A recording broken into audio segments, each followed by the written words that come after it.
When I was in rehab, when we do like that family reconciliation or whatever, my dad said, you were out in the ocean in a rowboat and we were standing on the shore, like cheering for you, trying to get you to come to the shore, like hoping and praying. And we're watching this wave behind you. Right. And we know it's going to hit you, but all we can do is try and throw out suggestions on how to get you as close to the shore as possible so that when it hits you, right, you will survive.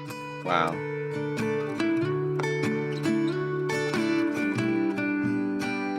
Hey, so this is the Drunkalogs, a podcast about addiction and recovery in which each guest shares their version of how it was, what happened, and how it is now, and then endures a half-hour Q&A at the hands of your host, Nick Morton. My next guest is an independent film producer who at an early age latched on to Mormonism as one way to embrace a guiding principle that steered totally clear of alcohol. But somehow, she even managed to do Mormonism alcoholically. She got sober at an early age and tells here a story of recovery that takes her from Texas to Hollywood, and that is marked by a search for validation and love that when she stumbles upon it seems so easy, it's almost impossible to believe she ever had to search so hard. Won't you please welcome Katy B. My dad was a cop when I was born. Right.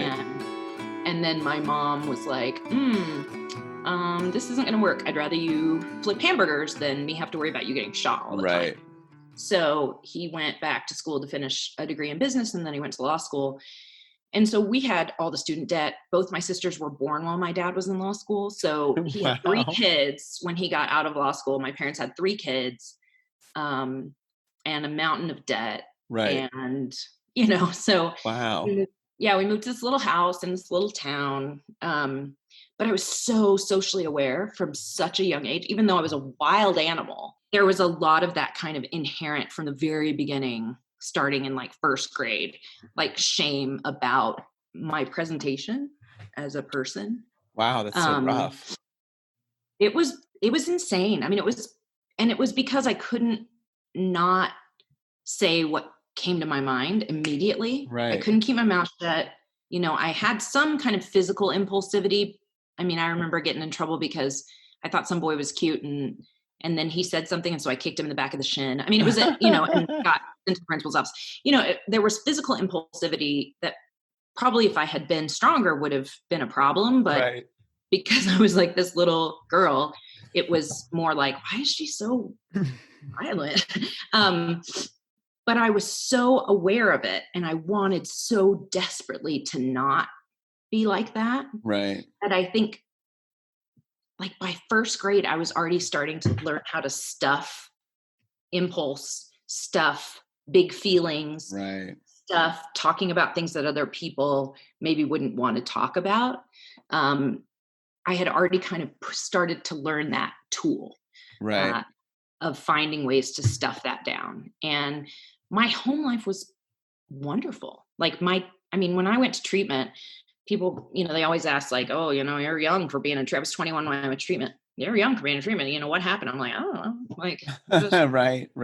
And I really do think that a huge part of that was this immense sense of shame and social awareness that was chemical. Like my brain had that partially because of ADHD, partially because of being very sensitive.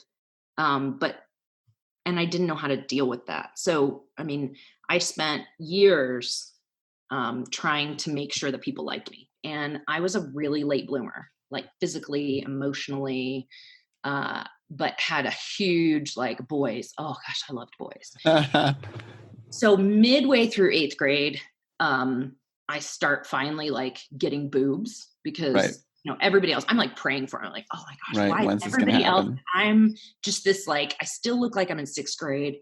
And all these guys that I've been friends with all my life, they all adore me and we're best friends, but they want to go out with these girls that are stupid, but they look like women. Right. So I'm really kind of frustrated and irritated by it.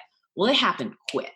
Like, my puberty went so fast that there was like a rumor that I had gotten breast implants before 9th grade, right? Like it was that quick. Because who does that? But so I went from being like in the potato stage, like that stage where everything's kind of round. Yeah.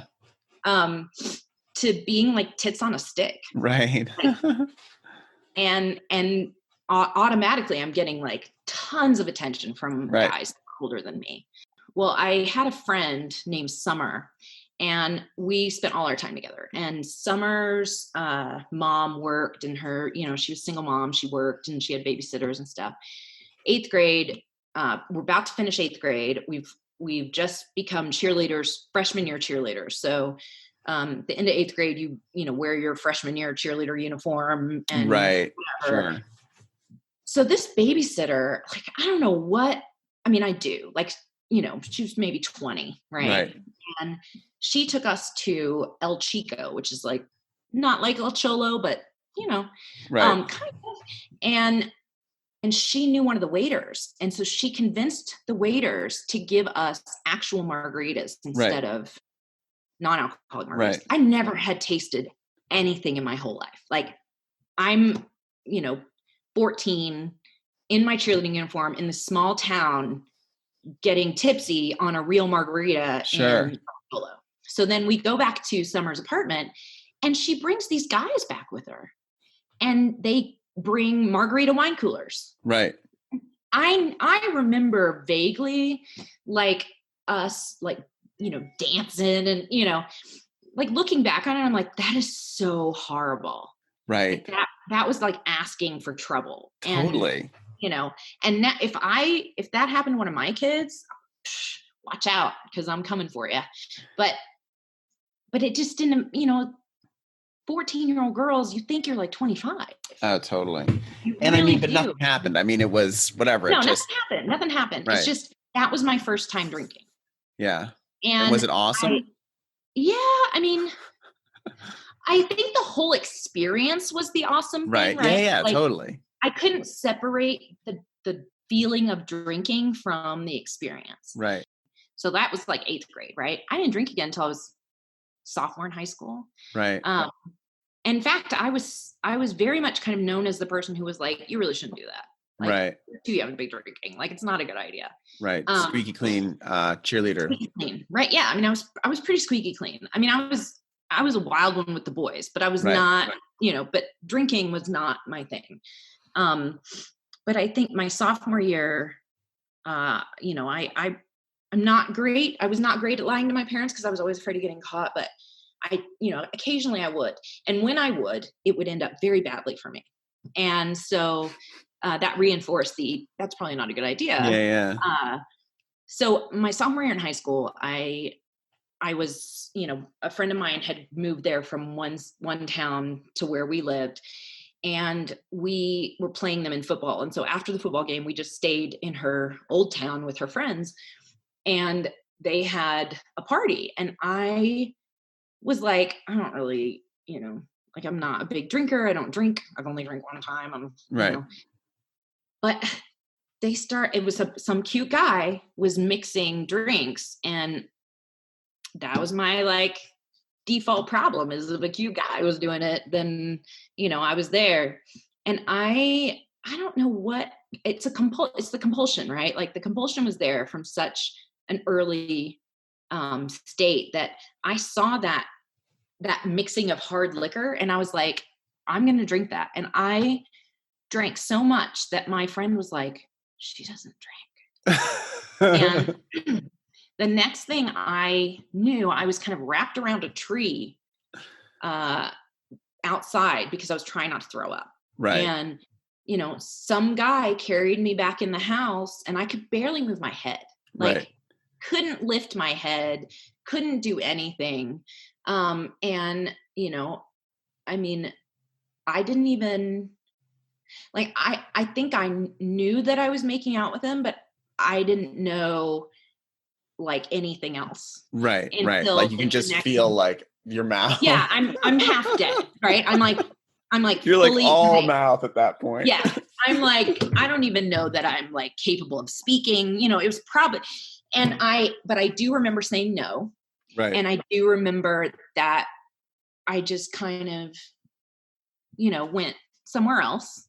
And and the next morning I was sore, and I kind of just pretended that didn't happen, Right. But what it did was I immediately was like, that's because I was drinking. I will never drink again, ever. So I'm like a sophomore in high school. I've decided I'm never going to drink again. I don't want to. No, you can. I'm make too fine a point here, but I mean, like, that guy assaulted you. Yeah.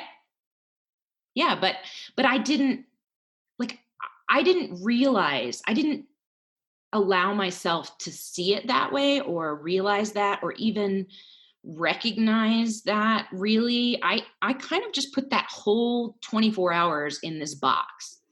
And the only thing that I took from it was, you should never, ever drink again. I mean, that's, on some level, an amazing coping mechanism. I mean, it's like, this horrible thing happened. I have something I can blame it on. I can tuck it away, and I don't really have to deal with it.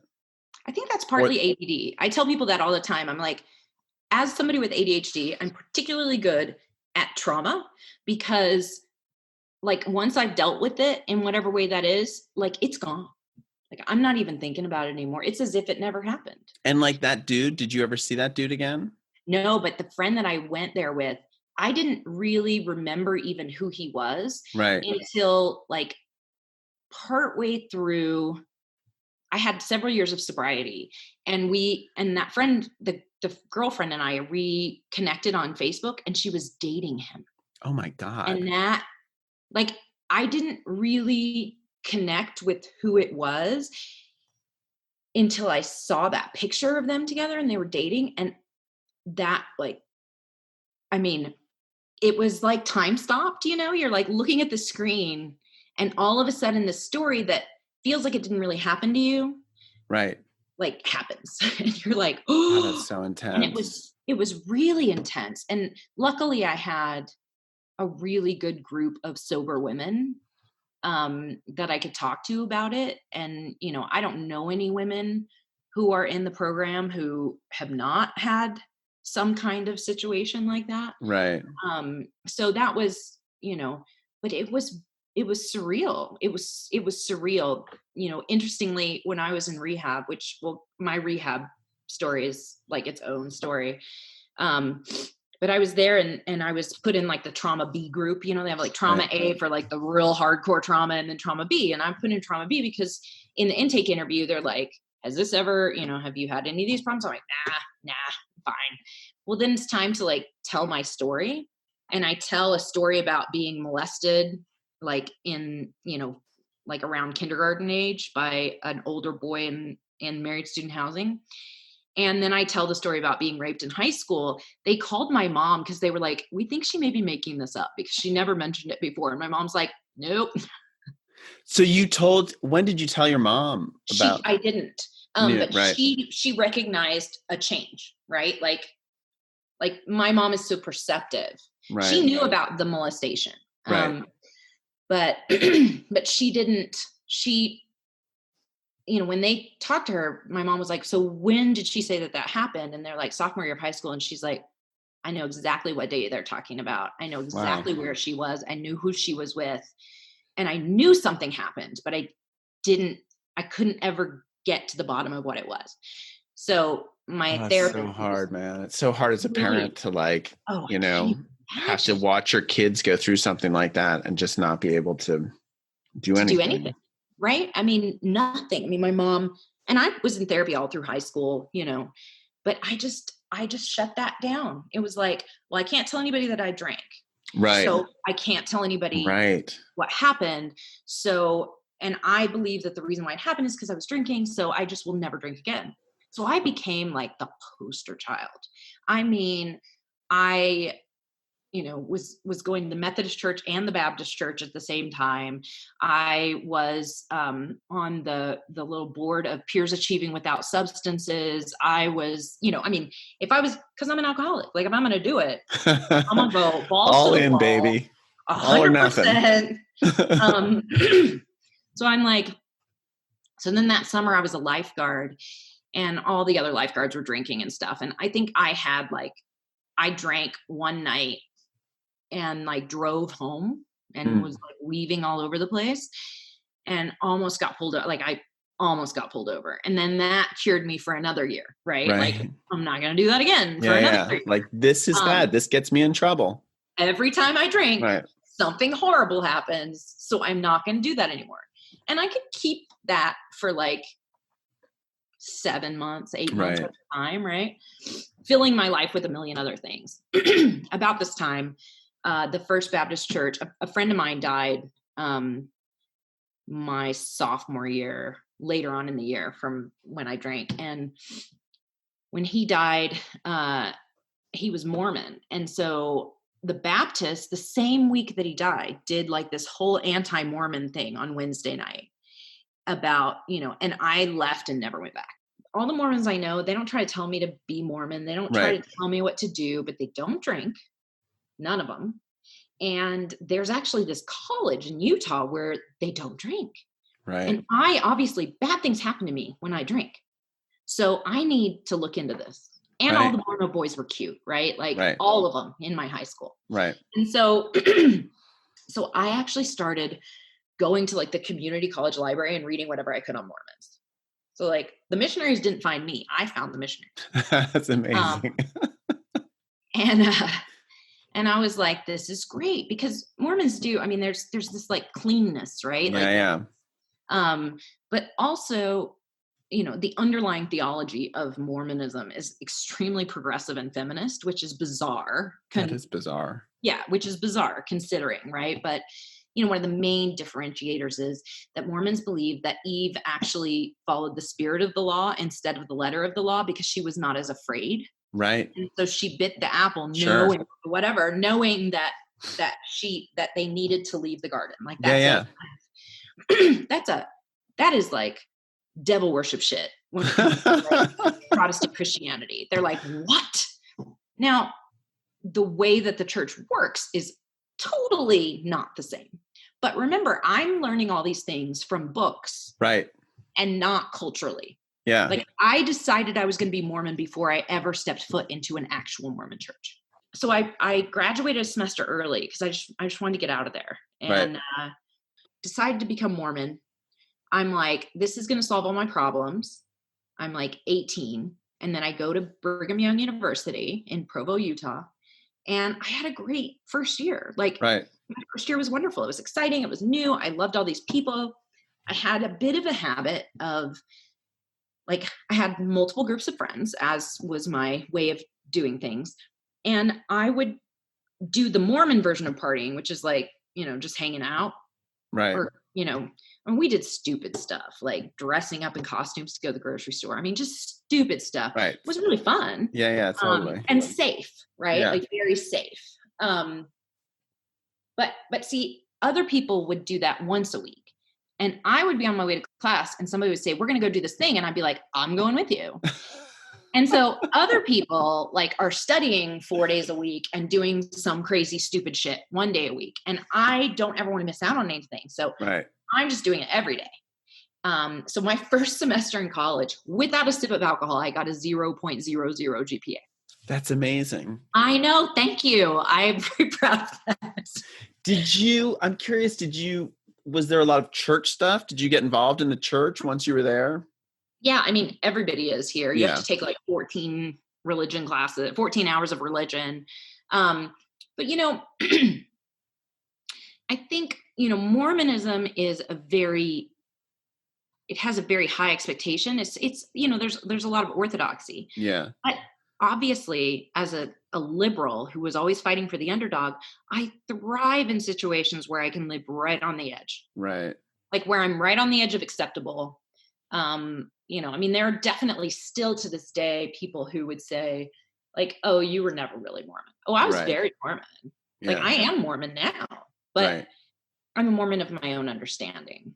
And so but I tried everything. I threw myself in 100% as I am wont to do. And by, within like 2 years, it wasn't working. So I took a semester off, started working at a coffee shop, moved to Salt Lake City, And, and, and there was a guy at the coffee shop that we were kind of both in the same situation emotionally. Right. And he like would sit in his Jeep up in the mountains and smoke clove cigarettes and, talk about existential whatever. Sure. And I was kind of obsessed with him. I was like, this guy is my ticket out of depression. Right. Right. Like, and I think we both fulfilled different things for each other. Right. But that lasted for like 2 months. And then I went to Florida with my family. And when I came back, he picked me up at the airport and he's like, I'm engaged. Oh my God. And like, I mean, I literally remember feeling like something broke. Right. So he picks me up at the airport, drops me off. I go to my friend's house and she's like, I'm leaving for Mexico for the summer for an anthropology internship. She's like, come to this party with me in Salt Lake. I had already been out of school for a semester. She and I'd been friends for a long time. I had never drank. And I went to this party with her in Salt Lake and she was leaving for Mexico and everybody was doing tequila shot. And I was like, you know what? Why not? I'm almost 21. Like, this hasn't been working. My heart just got broken. I'll just take a tequila shot. So I did. And within 30 minutes, I shit you not, I had 8 more. Wow. And that's the way to do it. Right? Balls to the wall. Like, I had 8 more and I, puked all over somebody. And of course ended up then like going home with them. Right. Right. Like, but the next day, for the first time, for the first time of drinking, I woke up the next morning and was like, this is good. Right. Like, this is the life. This is what is going to make me happy. I, moved out, dropped out, changed to enrolled in massage therapy school, changed friend group. Like, it was quick and dirty. And it was because I realized that this was it. Like, this was what I wanted. And I started drinking, I tried to drink like a normal 20-year-old, right? Like, I tried the binge drinking. And, I never drank without getting drunk. Never. Yeah. Like, ever. To the point where very early on, if somebody said, would you like a glass of wine? I'd be like, well, do you have a couple of bottles? Because if not, I don't really want one. Like, it was deliberate, right? Like, I knew what I was doing. That's amazing. I was never really aware of that was my pattern, but that was the case. Like, it was only when I stopped drinking that I realized I had no interest in one glass of wine. In one. No, I kind of knew from the beginning. Like, right. And so that was like June, right? And, that 2 months went by and I got a little studio apartment. Cutest. I seriously, like, architecturally, I look back at the places that I've lived and I'm like, oh my gosh, that was the cutest apartment. Totally. It was terrible. Guy that lived in the apartment complex. He was a drag queen and he lived right by me and he had cocktail hour every day at like 5:30. Right.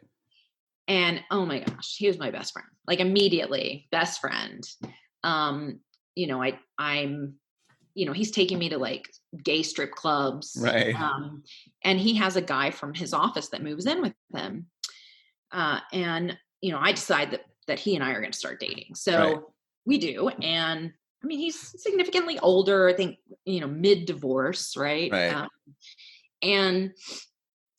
But I had never like actually had sex with anybody. So right. Like, it's August, right? I'm about to be 21 in September. And so on my birthday, a bunch of my friends, we all go to this bar and like 9 o'clock, by 9 PM, I'm super drunk. It's my birthday. And I'm like, I'm going to have sex tonight. And I go back to the apartment and I basically say to this guy, Andrew, like, we're going to have sex. Right. Right. Like I've never like, this is like this, I'm going to do this. And it was just like a mission, right? This is just what I'm going to do. And so the next morning I wake up, I'm 21, I'm fully alone. And I have to go to the Planned Parenthood and sit on the steps and wait for them to open to get the morning after pill. Right. With all these teenagers, right? Like everybody else there is like a teenager and they've been there like 4 times. And I'm like shaking, like freaking out, hoping that I don't get pregnant, Right. That guy month and a half later breaks up with me because I am such a drunk. Right. And I tell myself, well, he's just a loser. Like he can't handle it all. Yeah. Yeah. So I'm in massage therapy school. I'm hanging out with all these massages, and that's a very drinky place, and weed and whatever. But I also hang out at this one coffee shop, and I go there every morning before I go to school or whatever. And there's this kind of group of people that look like they probably live like I live, right? Right. So, they lived in a commune, right, in the middle of Salt Lake City. Weird thing, but it was like these 2 houses right next to each other that were 3 stories, and each story was like an apartment or whatever with decks. And then behind it were all of these 1 floor, like 1 bedroom apartments, just kind of that went back. So there was this big kind of corridor walkway in between. And these people had basically kind of created this commune there. Right. Right. So I basically moved in pretty immediately with some random guy in this commune in the middle of Salt Lake. And I quit going to school. So I'm, waking up at like 1, walking over to this coffee shop, writing some kind of like super hippie poetry and like drinking coffee, smoking cigarettes, and then waiting for about 4 or 5 to start drinking. Because most days. Yeah. I told myself. Sounds kind of nice, actually. Yeah. I mean, it was, I thought it was, but I also thought I was in love. Right.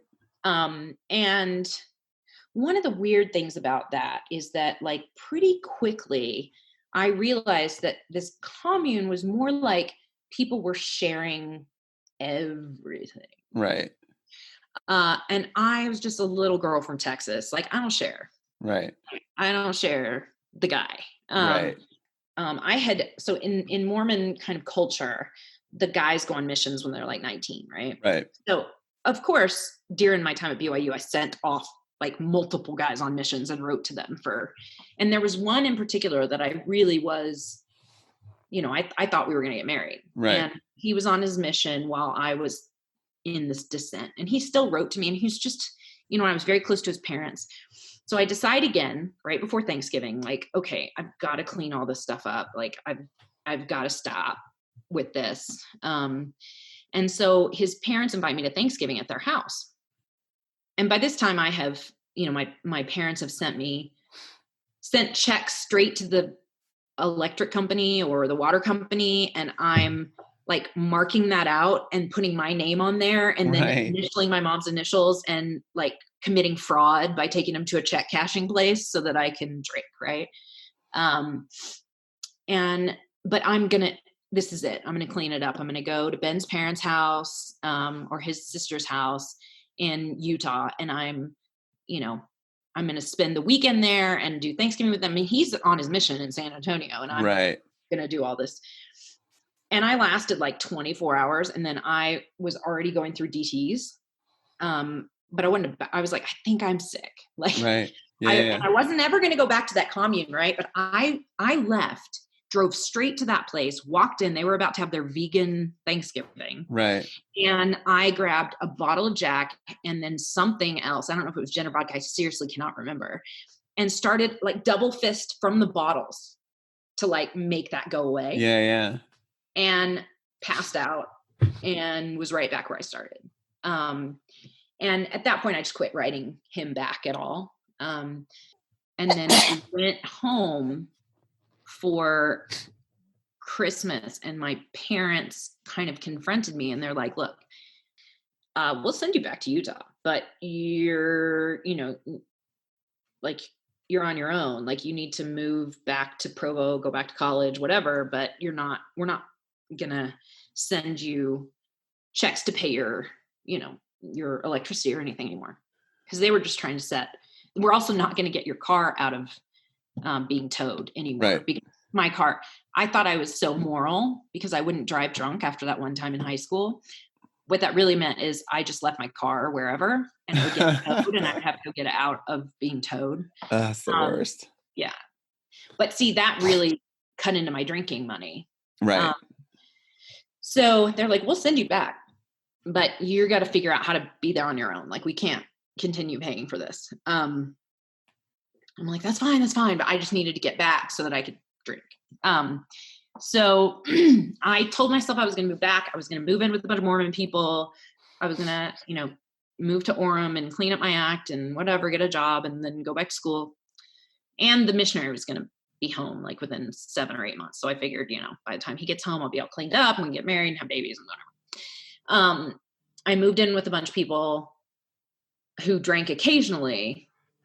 So I figured I could do that too. Right.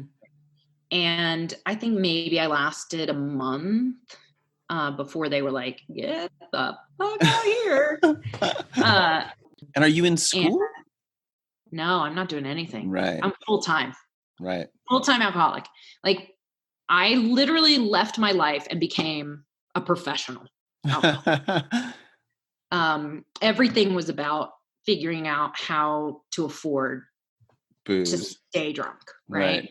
Or who to hang out with that always had booze that I could get for free. Right.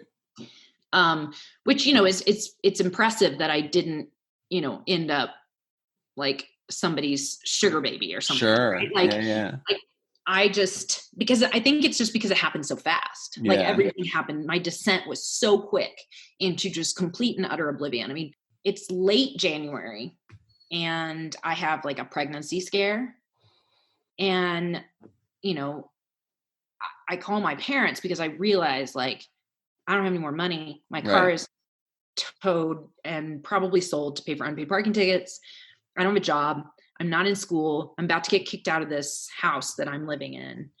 I had found some friends, a group of a bunch of guy friends that were all like crazy ex-Mormons that had a house. And they were like, well, you can just come crash in one of the rooms in our house.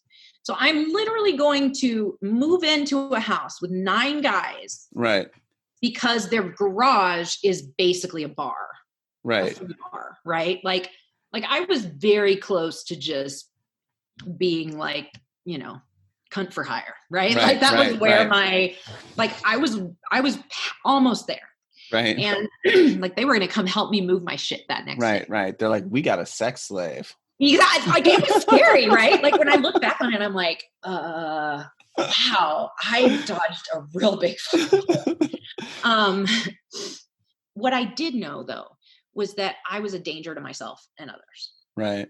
That's what I knew. So I called my parents. I'm like, are you sitting down? And my mom's like, every time you call.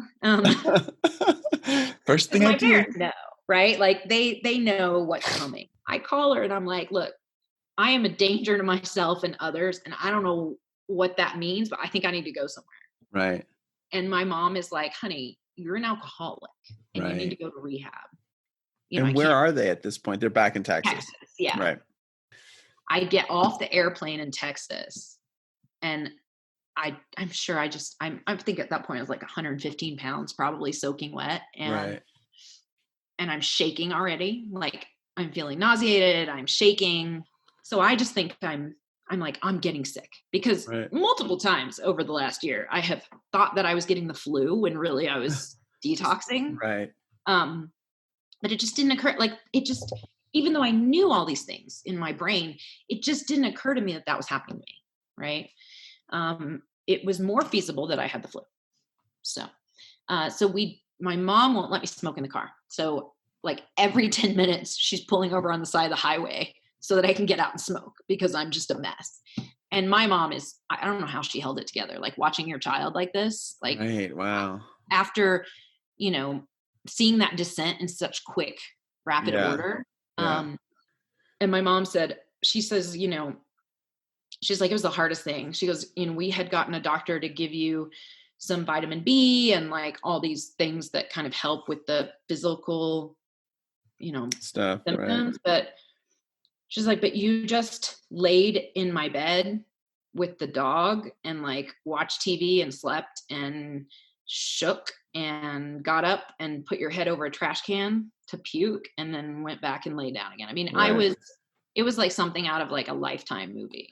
So Hazelden had a bed first. My parents looked at Hazelden and Betty Ford. Now, my parents didn't have money. I didn't have insurance. So my grandmother, who used to be married to the alcoholic, when he died, she had like a $200,000 life insurance policy. Right. So she paid for Hazelden, but I got a scholarship because we didn't have a lot of money. And so I get off the airplane at Hazelden, and I have a scarf that my mom knitted me that I still have to this day, like 20 years later, and some like leopard house shoes in my bag, and like this gray sweatsuit. And I swear to you, that was my uniform for like a year. I got there, and it was the HCYF, so it's like the 15 to like 25-year-olds. And I'm 21. And, looking back on that, there are a lot of kids who were there that were younger than me that aren't really one of us. Like they just didn't know where to send them. Right. Sure. But then there were more of us that were like me. Right. Once I kind of got the lay of the land, like I figured out who you could manipulate and who you couldn't, and who, would look past something and who wouldn't. And I kind of turned into like this little like junior counselor. Right. And, I had picked out some guy that, we were like sending notes back and forth, like we were in junior high, and, there's so much drama, like rehab is like drama. I can only imagine, especially so at that drama, age. Young, at this point, my therapist disappears. Of course, with me, I'm like, why won't you tell us? Did you fire her? What happened? Like, why are you telling us this? A month later, I find out that she went to eating disorder rehab. Oh, wow. But in the moment, I'm like, this place is insane. Right. And I tell people all the time, especially parents, I'm like, the first like month, they're going to call you and they're going to be like, these people are crazy. They're way worse than I am. I was never that bad. You've got to get me out of here, because I did that all the time.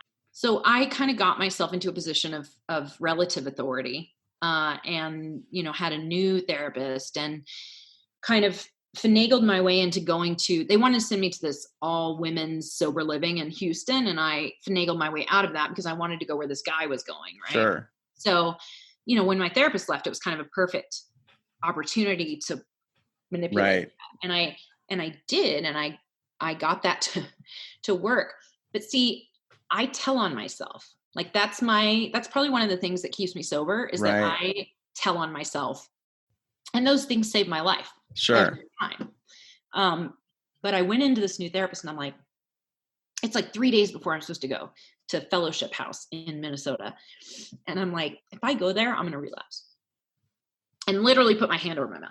Right. And she's like, okay, let's talk about that. And I proceed to like totally tell her all the manipulation, triangulation, everything I've been doing this whole time. And so then they keep me for another like 5 or 6 days.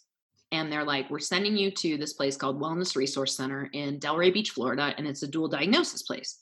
So I get to Florida, and there are a couple of people already there from where we were. Right. And it's like a 3-month program. At this point, my parents are like hawking stuff, like right.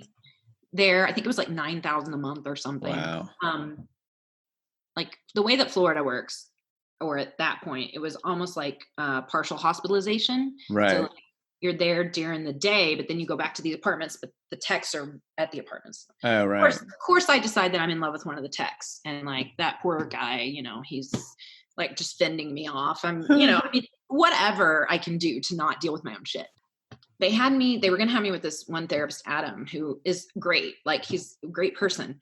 But I think once they saw what was going on, they were like, maybe not. So they got in there and they were like, oh, you know what? No, we're going to put this girl with this therapist. And here's this therapist. Her name's Kim Black. And I remember because I've tried to find her, because she was the best thing. She was so hard ass. Her boundaries were so good. Right. That like she was the person where if you tried to come at her and say, I need to talk to you right now, she'd be like, this is not your time. Right. So, well, for me, that was like a new experience. Right. Like, I never had anybody that I couldn't break through that with in some Right. Sure. and this treatment center was just like a trip. I mean, the executive director of it was this like nurse practitioner who was like a dark haired, like, Brooklyn lesbian, Right. and I vividly remember there was one girl that had been there for forever and her shirts were always a little too short, and they would talk to her and they'd be like, hey, I want you to have a potty and I want you to invite your shirt to meet your pants. And that, like, it was just this like really weird mix of Florida and New York and, right. hard ass. And Kim was so good at calling me out. But I had already picked out another guy, right? Like there was a guy in my treatment center who I decided was, the one, right? And, and I like broke a confidence, and Kim was so smart that when I did it and I did my thing where I started crying because somebody was getting mad at me for doing something I shouldn't have done. She was like, no, you're not allowed to cry. Right. She was like, you're not allowed to cry because this isn't about you. Right. And I mean, I still look back on that and go, that was like a transformative moment. Sure. And that's like 3 or 4 months in to like early recovery. This is second treatment center, haven't drank, but I'm just now starting to get that. And I think it was because they saw me 24/7. There was no place for me to turn to show my ugly side here and not here. And so I got caught in all my emotional shit. I was diagnosed with depression, and ADHD obviously was still there. Right. Like 2.5 months in, like I've got 15, 16 days for us to graduate from this place. And they're like, yeah, we're not going to graduate you because you're still full of bullshit and we think you'll relapse. We're going to send you to this place called Wayside House. Right. Because Wayside House was a indigent women treatment center where you literally are not allowed to talk to men. Like you go to meetings where there are men, and even men, because you've been at meetings with them before, but you cannot say anything to them. If they say something to you, you have to say, sorry, I'm at Wayside. Right. And that's it. There's like a butterfly on the druggy buggy van, like, right. And everybody's like, oh, there's the Wayside girls, which I'm sure that made us all way more attractive. Yeah, totally. But I was like, no, I have been in treatment for like 4 months. I'm not doing that. Just send me to a sober living. And they're like, well, we're not going to coin you out. And smart Kim Black says, I don't really think they're going to take her anyway. And I'm like, wait a minute. That's amazing. You don't think they're going to take me? That ego thing jumps in.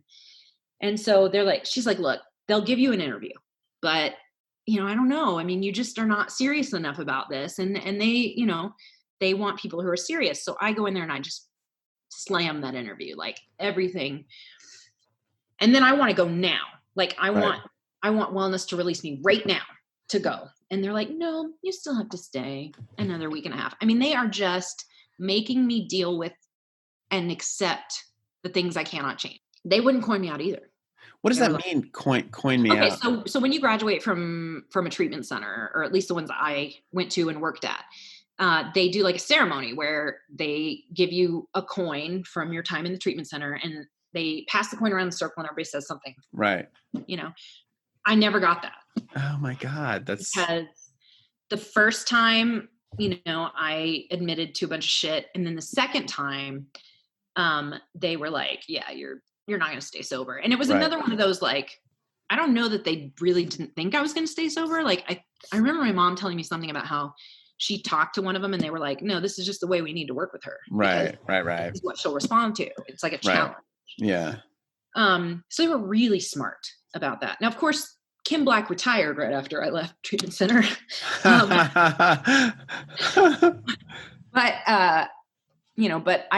I still think she changed my way of viewing myself, because there was one time when she said, you're a really angry person. And, the cheerleader in me was like, I'm not angry. Right. And I know I responded. I was like, I don't really get angry. I get like disillusioned or disappointed or frustrated. And on the inside, I was like, you fucking bitch. I'm going to teach you anger. I'm going to take you outside and we're going to have some anger. you know, but it was the first time that I realized that my outsides and my insides didn't match. Like that what I said on the outside was a lie. Right. And what I felt on the inside was the issue. Right. And my insides not matching my outsides was what was going to kill me. Right. Like that was what was going to kill me, because if I couldn't find a way to make those things match, there was always going to feel like I was fake. I was always going to feel like nobody really knew me. I was going to be incapable of any kind of intimacy or vulnerability. And I think the right thing to do was to send me to Wayside, because when I got there and they took away guys, it released that last part of me, like that reservation and it taught me that I had, because I was that late bloomer that didn't get any attention, and then all of a sudden I had all the attention. Right. I had found a coping mechanism, which was only connecting with men because they were easy to manipulate. Right. And then also kind of shunning relationships with women who might see through things. Right. And the way I walked, the way I talked, the way I dressed, everything was influenced by the idea that there were men that were going to be watching. And I considered myself a feminist. I did not think that was the case at all. But when that option is taken completely away from you, there's something that changes, because you're like, well, I can't take advantage of that anyway. So why the hell am I still, it was like it was an indigent women's treatment center. So like we were doing Richard Simmons workouts in the morning. Most of my roommates had missing teeth. Like it was, it was not, and it was good. Like when I walked into that place, I felt safe. Right. And interesting. Very safe. And I still, consider that the place that I found who I wanted to be. Wayside is what made me change the way I thought about the world and myself in it. Don't get me wrong. I immediately started dating my boss the minute that I could talk to men. But what I did, what the difference then was, I graduated from there. They coined me out. Oh my gosh, that's 7 months of rehab, and I finally get a fucking coin. And they coined me out, and I had gotten a job, and I immediately start sleeping with my boss. What was the job? I was like some data, right. Like in Boca, right? Oh. And I'm riding a bus to it, right? Like, right. Humble pie, like, right. But here's the thing. I was seeing him for like 3 or 4 weeks, and I was already in the obsession phase. But see, now I saw that. Right. Whereas before that, I didn't recognize it. Yeah. So, this is, 2000, right? So cell phones are not ubiquitous. So I am standing outside of the Dunkin' Donuts in Del Rey, waiting for a payphone for him to call me. And I realized that if he doesn't call me, I'm seriously considering drinking. And I instead picked up the phone and called Wayside and said, I need to come in. And I went to the aftercare group that was there that night. It wasn't even my therapist, wasn't my aftercare group. It was just another one of the therapists there, and told them how I was feeling. And the therapist was like, okay, girls, we're gonna be right back. We go into her office, and she said, okay, I want you to call him right now. And when he answers, you say, there will be no further contact. Whoa. And I did it. Wow. And I was like, there'll be no further contact. And she said, okay, you're with a roommate right now in an apartment, but this was a roommate that had been through Wayside and had some more sobriety than I was. She's like, I'm going to call her. We're going to pay the rent for the rest of the month, but you're moving into a sober living. Wow. Like it was a very decisive thing. And it's because I realized that I needed to go tell somebody. Yeah. And that has informed every moment of my sobriety since. Wow. Because every time that I was on the verge of doing something that was threatening to my sobriety, I called somebody. Every single time. That's amazing. And I truly believe that's the only reason why I have 20 years. Yeah. Is because I always got to that point where like something was going to break. Like I did that for years. I would get to that point, but I always called and checked it out. Got it. Like I always called somebody to check it out. And when I would call somebody, that would change. So you quit that job, right? Immediately? Yeah, like that's it. immediately. Never go back. Never went back. Never went back. And they required people to wear pantyhose in the summer in South Florida. So like I should never have taken that enough. job, right? Yeah. But I actually took a job. There was a cafe right next to my home group that was run by a couple of alcoholics. Right. And I remember there was in the newspaper, there was a whole thing about like the burgers at this cafe. It was Cafe David. And there were this thing in the newspaper. So all these people who were not alcoholics show up and they're all like, well, can I get a beer? And David's like, no.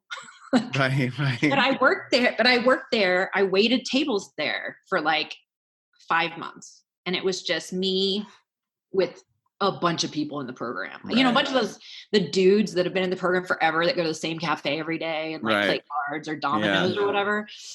Except for these were like Jewish mafia guys, like from New York, and they were all sober. And so they're all sitting around these tables and like, it was super inappropriate. Like when I look back on it in the Me Too moment, I'm like, that was not appropriate. Like there was a lot of like, inappropriate things were said, but I felt safe there. Right. As opposed to out in the world, away from people who didn't know that I was in recovery. And at any moment, I could make myself a coffee shake and literally walk around the corner and walk into a meeting. And this is back when you could smoke in a meeting too. Yeah. So And have you stayed in touch with that Wayside facility at all? Like that? Yeah. Well, when my husband and I sold our company, I gave a bunch of money to him. That's amazing. We actually sent my mother-in-law there like 2 months before we got married. Right. Wow. I'm very like, I appreciate that place. Just an enormous amount. Yeah. Enormous. So like I did that. And then I worked at a little shop on downtown Delray, like that sold hippie clothes, and then at about a year sober, I decided to move back to Texas. Mind you, like right before I moved back to Texas, that guy that I had gone to his parents' house, right, Thanksgiving and stuff. Ben. Yeah, he's home from his mission, and his family lives in Fort Lauderdale. His sister lives in Fort Lauderdale, so he gets in touch with me, and he's like, "Hey, I'm in Florida," and he wants to meet up. So I meet up with him on the beach, and I had this moment where I could have said, here's everything that happened. Let's start over. But I couldn't. Like, I couldn't tell him the truth. Right. Like, I couldn't, because mind you, when he left, I had never chosen to have sex with anyone. So like, this is a lot of stuff. A lot of stuff has happened. Who just got home from his mission, right? And I'm like, I just couldn't. And so it was like a decision point. Like, am I going to go back to that kind of Mormon life where, because I could have right then. Yeah. But I didn't. And I felt like I would never be good enough for anyone who hadn't been through the kind of thing that I had been through. Right. Like, was like when you met up with Ben, was it tempting? Yeah, but it was too scary. Yeah. Right. I mean, the thing was still there, like the thing, that thing. But the idea that I would have to disclose to him was like made it a total no-go. Right. And what's interesting is he showed up until I met my husband. Every time it would be time for me to break up with somebody, he would show up in my dreams. And it was like, almost like, nah, he's not better than Ben. So, right. And it wasn't until my husband that he stopped showing up. I think that in that moment, I didn't know what I wanted to do with my life, but I knew that I figured out by then, which was like about a year sober, that I didn't want to be a Delray Beach recovering alcoholic waitress. Right. Like that wasn't, I was 22 and yeah. I was like, I don't think that's what I want for the rest of my life. Right. Because that was really kind of the option. That's all there is. Yeah. But I moved back to Texas with about a year sober, and there was a new home group that was starting up in Plano called the Legacy Group, and it was right across from like the community college. And so I started going to that group, and I was like, maybe I'll just go to community college. Right. So I took an intro to theater class because I needed a humanities class. You know, I hadn't gotten very many credits in my 2.5 years of school. So I took an intro to theater class. Well, of course I didn't do my work. The professor said, look, there's a play that's happening and I think that you should audition for it. And I'm like, you know, I work nights and I work at Starbucks during the day. She was like, okay, if you audition for it, I will pass you in this class. Wow. I'm like, done. Turns out it was Warren Light's Sideman.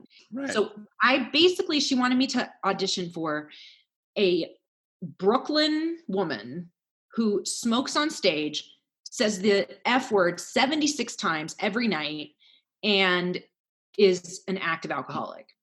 So, I mean, I got it. And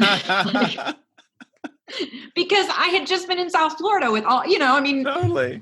Like the accent was easy for me at that time. And I knew exactly who this woman was because there, but for the grace of God. Right.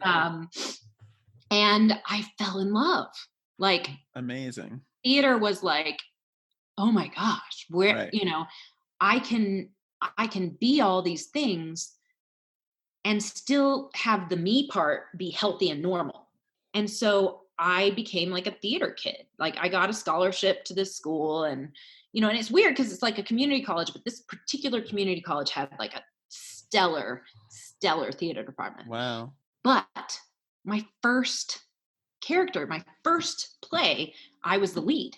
Right. So like, I never was okay. Like when people are like, oh, well, you can audition for this part. I'm like, I don't want to. Yeah, totally. Like, no, I'm which is when I realized that I didn't love acting as much as other people love acting because I wasn't willing to take like shit parts. I mean, I was in theater, but not like film and TV, like no desire at all.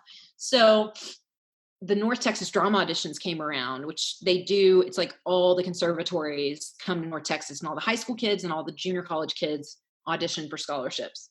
And I did it, but I kind of knew in the back of my mind that I didn't want to go to a conservatory because I was like 23 and I didn't want to like start a 4-year program somewhere. Right. But, you know, I did it and I got scholarship offers to Marymount Manhattan and Ithaca and a couple of other places. And at that time I was kind of trying to figure out what I wanted.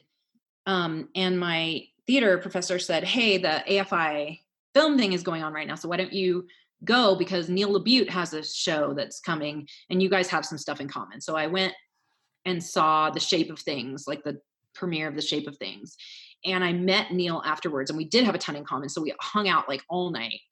And I was like, you know, I think I want to be a producer. Like, I don't think I want to act really, but I kind of have to decide because I have these scholarship offers. And he's like, well, if you decide to come to LA, let me know. And I'll let you like write coverage for me for some money.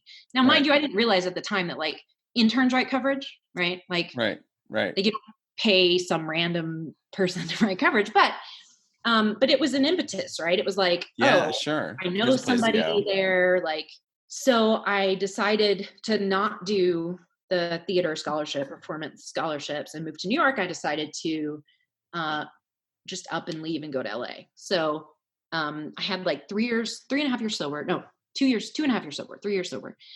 And I figured out that I could just pick up shifts at Starbucks all over LA because I had the partner number. I had a friend there that I could stay with for a while I found a place. I had like $1,200 and 2 suitcases and a pillow. And I just went. Didn't have a car, rented a car from one of those like cheap rental car places in Burbank, you know? Yeah. And, you know, worked at coffee shops and, you know, and I did end up auditioning and doing like several student films and stuff, but. And did you work for Neil?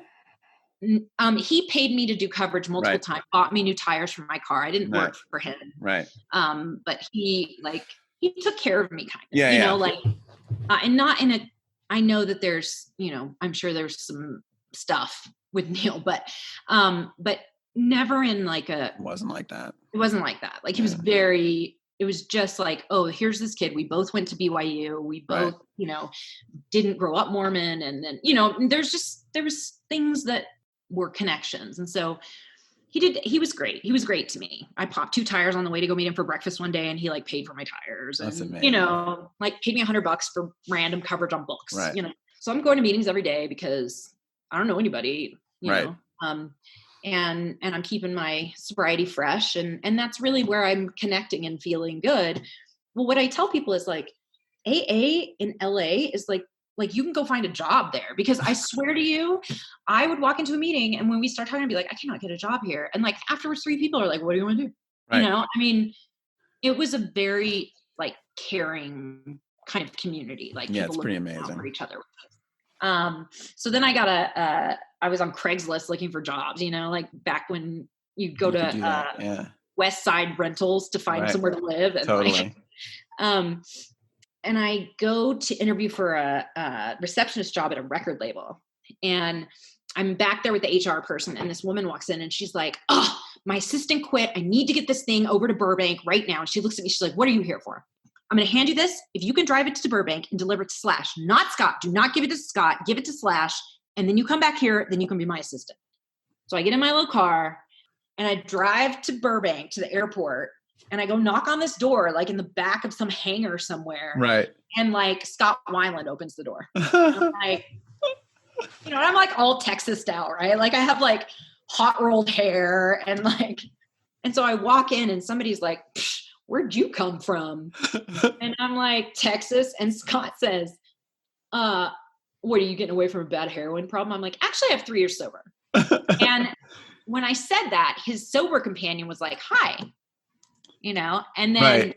like all of a sudden I'm in this world of like sober companion music, you know, like Right. I now know. Jeff was amazing. After I'd worked for this woman in this record out, she threw shit at me, like call me at 2:00 in the morning and have me bring chin. So you took that job working for her. Yeah. Amazing. I took the job, had it for a while, and then I called Jeff and I said, I think I want to go work in treatment. And he's like, Right. no, you really don't. And I'm like, no, I think I do. Like this industry feeds addicts, like Right. control them. Like I'm watching this happen. Like they don't really want them to get sober, because if Right. they get sober, then they start paying attention to where their money's going. Yeah. And I don't want to do that. And I've got like 4.5 years sober, and I want to go work at a treatment center. And he goes, well, I can get you a job at Promises, but you're going to hate it. Right. Okay, I don't care. Just try it. So I went to Promises and I worked as a tech at Promises. And then there was a girl there that was like, Promises defunct now, so I can totally say this. Right. There was a girl there that really shouldn't have been there. She should have been in a psych hospital. Right. And so, you know, I got into a bit of a, you know, I like an underdog. Right. I got into it because I knew everything, right? Like I still, at this point, I'm like 5 years sober and I still think I know everything about everything. And so I told the girl's parents. Right. She needed to be somewhere else, and I got fired. But then there was a startup treatment center that hired me to train techs. Right.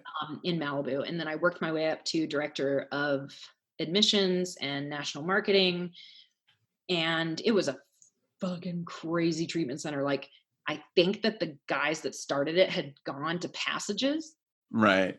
And then they had decided that they could do it better. Right. So I don't even know if they had like 5 months sober when they started it together. Right. In a mansion in Malibu. But one of them was using by the time I left. Oh, wow. And the other one, you know, I think they had taken an investment from one of their clients. Like it was not crazy. Cool. Yeah. Not cool. And I had no boundaries, right? Right. So it didn't matter. 2:00 in the morning, they call me and somebody calls me for admissions and I'm right. Like no boundaries at all. Because I had convinced myself, you know, that I could save people. Yeah. Yeah.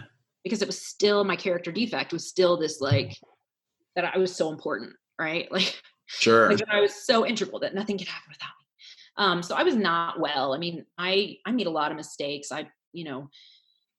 But I think I had this moment where I was dating an aging rock star that was in the program I should never have dated. Right. And I mean, he didn't even have a year when I started dating. It was just, you know, dumb on my part. Right. And I remember one day he said to me, like, we can have kids, but I don't ever want to get married again. Cause he'd been married twice and I'm like 26 and but I couldn't quit seeing him. Like, even when I knew I shouldn't, you know? And I was never going to be somebody that he could publicly be with because I wasn't tall and leggy and blonde. Right. So it was like, sure, we were kind of together, but not to the rest of the world. And I think one day I had one of those revelations, just like I had when I realized I had to go to treatment, that I didn't want my life to be like that, where I went, wait, I'm 26 years old. I'm not even in the entertainment industry anymore. Like, why am I in LA working for nothing, dating people that are, it's never going to go anywhere. Like, why am I even here anymore? Right. What am I doing? So I called that one treatment center back in Texas and said, okay, if I take the job, like, can I start in a month so that I can like help train my replacement? And they were like, yeah, absolutely. So I, going back and forth to Texas, and I went to a friend's wedding. Interestingly enough, the friend who dated my rapist, she then like married a guy that we went to high school with, and I went to her wedding as one of my other friend's dates. Does she ever know? No. They broke up, and right. It's whatever. Just curious. Yeah. Like, yeah. And I mean, I was 16, he was 16. We were both drunk out of our minds. Like, I don't say that that's okay in any way, shape, or form, but like, I think that 16-year-old boys a lot of the 16-year-old boys who do stuff like that are culturally attuned to being able to do stuff like that. I think we have a very different concept now of teaching consent. Hopefully. Yeah, totally. And I don't in any way demean my experience or say that he was not culpable and that he was not responsible. I'm really impressed with all of these kids that are in the Me Too movement. And, because I think for at least my generation, we just thought that's just how it was. Okay. So I'm at this wedding, and after the wedding, I go to a friend's birthday party, and there was this guy who'd been hitting on me on MySpace. Right. And I like totally blew him off because, he's like, oh, I make video games, and like, I have my pilot's license. I love to travel. I just got out of a long relationship, so I'm not really looking for anything serious right now. I love Belgian beer. I'm an agnostic theist. And I'm like, well, I'm a recovering alcoholic, half-ass Mormon who wants to get married and have babies. And that's why I left LA. So I'm not going to respond to this guy because he's like the stereotypical dumbass. Non-committal. Right. Yeah. Like I just left a state to get away from that. Yeah. So I didn't respond to him, but my best friend did, because he sent out a form letter. Oh my God, hilarious. Because, mind you, spoiler alert, my husband is an engineer. Right. So he's like, okay, well, this is how you do it. Right. Right. So I find, she's like, oh, this guy messaged me and he's so cute. And it's my best friend from high school. And I'm like, oh, let me see him. And she shows him to me. I'm like, oh, I got that message. And I had been internet dating, right? Because I was on MySpace when they still had like the top 20 like best looking people, back in the day when you could like search by like square miles, like who lived in your area. So I'd been doing the internet dating thing for a while. And I was like, no, I already know what a profile of a guy that is not going to work out looks like. Like I figured that out. And, but this guy's an idiot because he sent you and me the same letter with a couple of things. So why don't you invite him to your birthday party? And then when he sees both of us together, it will be super awkward for him. Right. It's funny for us. Hilarious. Birthday. I know. So this birthday party is after this wedding. So my friend Trayson and I go to the wedding together because he had dated the bride before. And he was like, I don't really want to go by myself. And so I went with them, and then we drove out to this place where her birthday is happening. And, at this point I have like, I don't know, like 5 years sober, and, I can go to a bar with people who are drinking and it doesn't, right. I mean, I'm smoking a lot, but it's not, I don't really have a problem. Like I go to meetings every day and it's cool. We get there, and Liz, my friend, stands up and she goes, oh, look, there's my friend Katy. And this guy stands up and he turns around and he's not that guy. Like he's like this goofy, like big grin, crinkly eyes, right.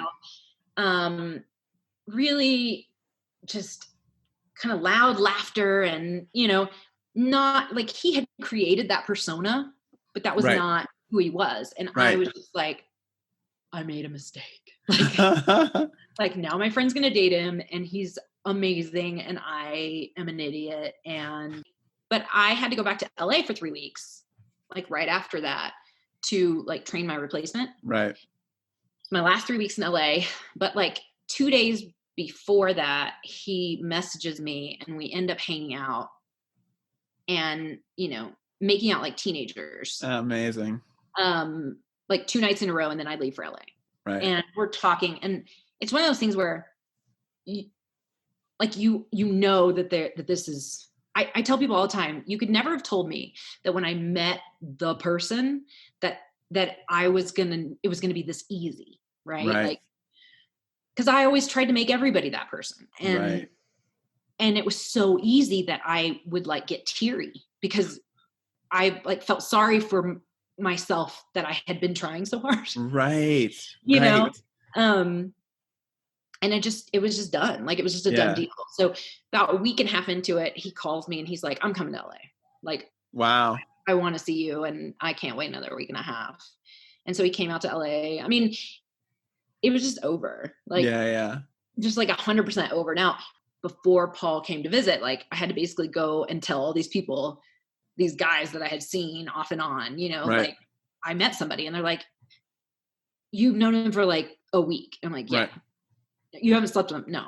Like, but like, this is it. Like, I know that this is it. And they're like, oh, okay, whatever. We'll see you in 6 months when you move back to LA.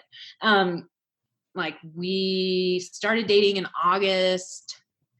And we were married, not in November, but the following November. Right. And he is the adult child of an addict. And, oh, wow.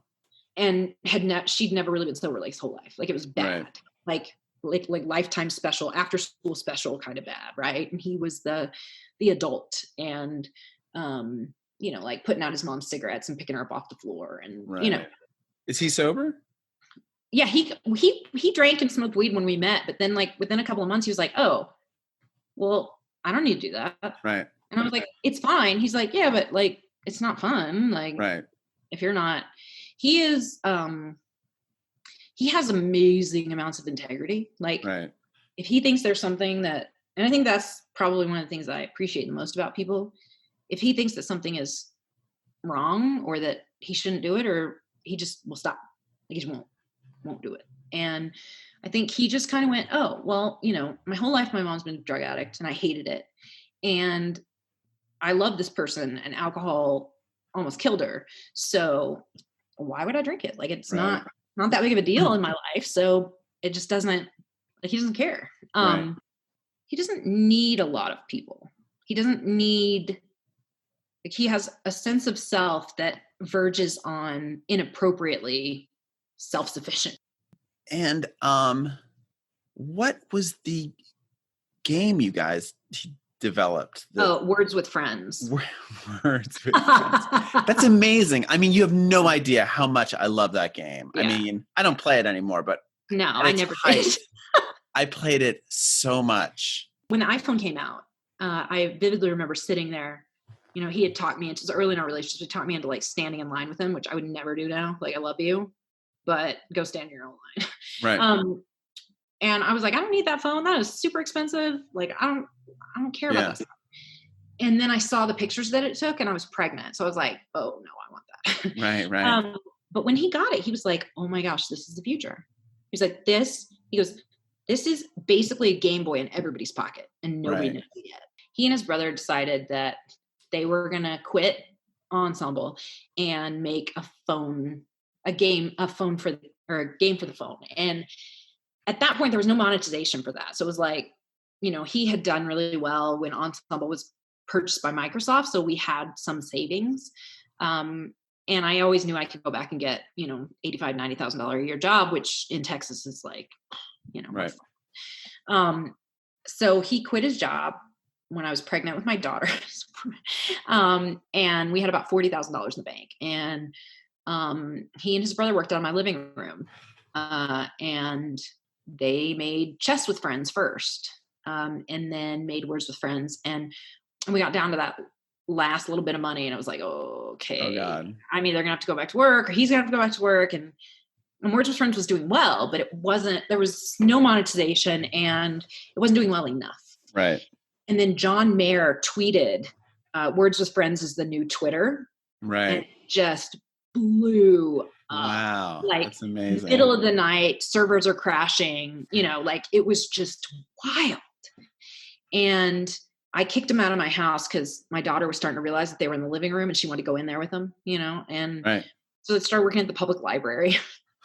And then they got a contract with another company to make a game for Facebook, Right. called thru. And it was one of the kind of original build a world games, Right, like sure. before Zynga kind of became a thing. Right. And that paid the bills while we were figuring out monetization. So we partnered with these two brothers in LA who had a company called Bursley that was pioneering like advertising on phone games. Right. So it was kind of Wild Westy, Yeah, that's amazing. So, we sold our company to Zynga years ago, and then Right. we started another company. And and the film industry and the game industry is similar in that, like, you have to find partners. Like, you can't just, you can, but only on like very small scale. Yeah, sure. So we had a deal with a couple of giants, and then there were all this turnover in the game industry all at the same time. And so they're like, well, we can't take this kind of risk. We can't take this kind of risk. Well, Paul and I had been paying for our game company to be open and working that whole time, because it's not like you can ramp up. There's no union. Yeah. Right. So, you can't just hire people for a subset. Like, they have a full-time job forever. Well, yeah. And all of them make more than 100. Most of them, once they've been in the industry for a little while, make more than $100,000 a year. Sure. So it's the run rate is. Yeah. You're spending money. Yeah. And also I think, Paul and I probably err on the side of keeping people longer than maybe we should sometimes, because we care about the people. Yeah. So, we, right before Sundance, we had to lay off a bunch of people. Right. And I think that, that me dealing with that, like, if I didn't have 12 steps, like, right. I don't know how that would work. I had really bad postpartum, to the point where my mom had to look at my husband in the eyes and say, if she has a baby, like, you've never seen her drunk and you've never seen her getting sober. And she does a really good job of seeming like everything's pulled together, but that girl's an alcoholic. Right. And if she has another baby, you might see it. And, but any of those big things that come into my life, they don't have anything necessarily to do with drinking, but those steps, like, that's how I deal with them. That's how I make sense of it. That's how I figure out what the next right thing to do is. That's how I stay out of just obsessively worrying. Right. And it gives me kind of a leg up that I often feel like when other people are having a hard time, sometimes I'm like, man, I wish they would just go get drunk so that they could like get sober. Totally. Yeah.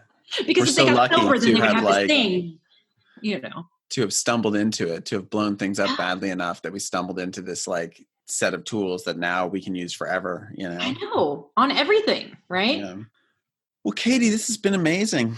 It's so cool to hear your story. I really, I've wanted to sit down with you since the very first episode. So I'm glad we finally got to do it. Thank you so much. Thank you.